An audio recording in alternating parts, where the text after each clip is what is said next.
back to Girls Just Want to Talk Sports.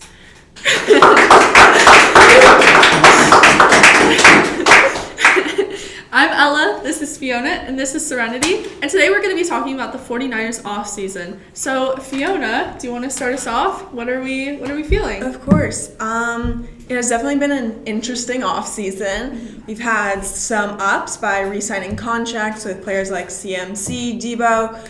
Of course, something very important that happened was the draft. Yeah. I feel like that definitely, some of their decisions I don't necessarily agree with.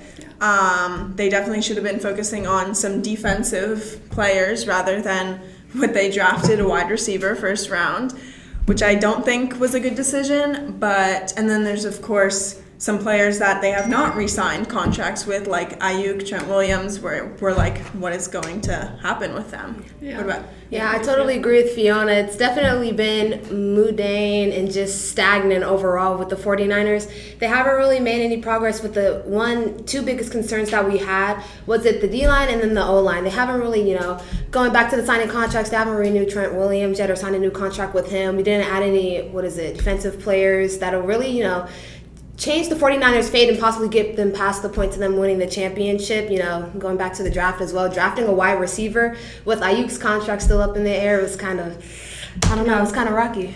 So how confident are you guys in the 49ers' ability with or without Ayuk?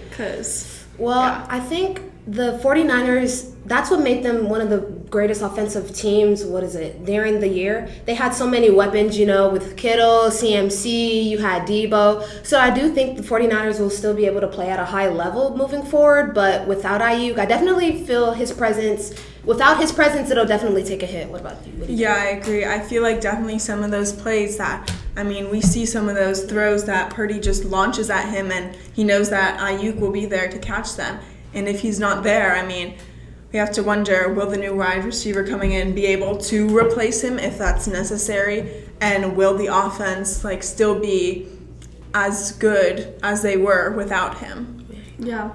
Okay, have you girls heard the speculations on the Raiders trading Ayuk with Davante Adams? What do we feel? I have heard that. I feel like that could be beneficial to both teams. I feel like that's definitely something that could be interesting. Of course, Davante Adams, as he's getting older, that could be something that, maybe we don't want to draft someone older, or get someone older, but at the same time, he's been stating many times that he wants to win a Super Bowl, and the 49ers may have a better chance than the Raiders. Yes, so I see we have a question in the audience. Care to share?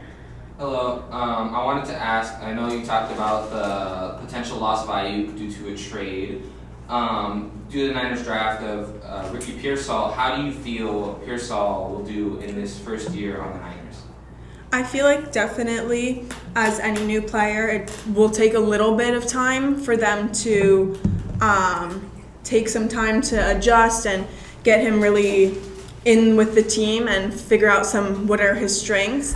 But I feel like he could, because obviously there are many star players, and so it'll be interesting to see how he plays into the team. Okay, to wrap things up, this segment was brought to you by MLW. Catch the best wiffle ball action on the internet on their YouTube page, MLW Wiffle Ball, and all of their socials. Also, they have a Summer of Stadiums tour is headed to many major league and minor league baseball parks around the country. And look for play-by-play's call of the day after the first game of every series video posted on their YouTube. That's all for today. Thanks for watching Girls Just Want to Talk Sports.